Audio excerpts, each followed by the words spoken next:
When you shoot, nearly every picture is the same to you. And the prize picture is born in the imagination of editors and public who sees them.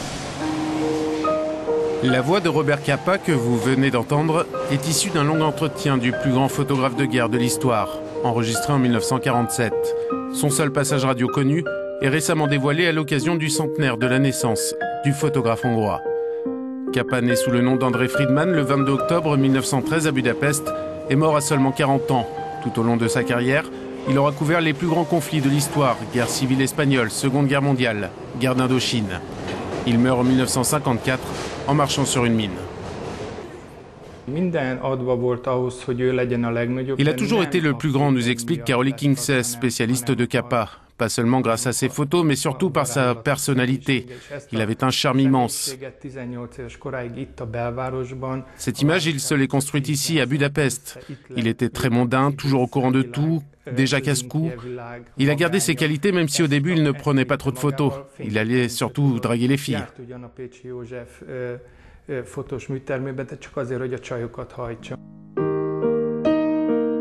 Robert Capa n'a pas 18 ans quand il quitte son pays natal et part à l'aventure. C'est à Berlin qu'il apprend les bases du métier de photojournaliste. Parcourant le monde entier, il deviendra alors le plus grand, grâce à son courage, sa sensibilité. 70 000 négatifs de Robert Capa sont aujourd'hui répertoriés au Centre de la photographie de New York. 937 ont été choisis pour former la Master Selection. 3 séries de photos ont été développées, dont une actuellement exposée au Musée national de Budapest.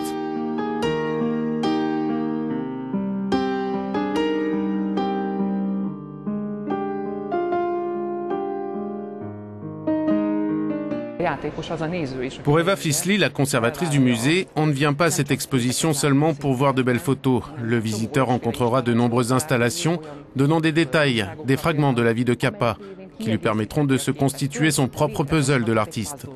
Cela permettra au visiteur de se faire sa propre image de ce que peut être le photojournalisme.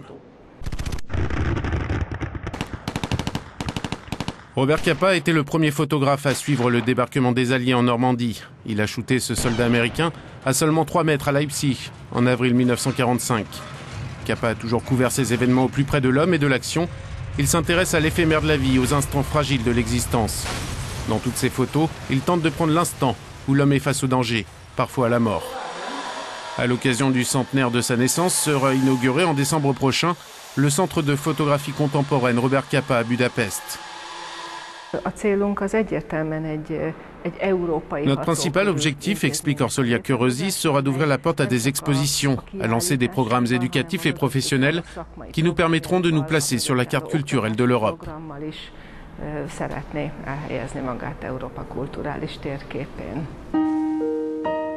Robert Capa restera celui qui a donné ses lettres de noblesse au photojournalisme. Il disait même « Si ta photo n'est pas assez bonne, c'est que tu n'étais pas assez près ».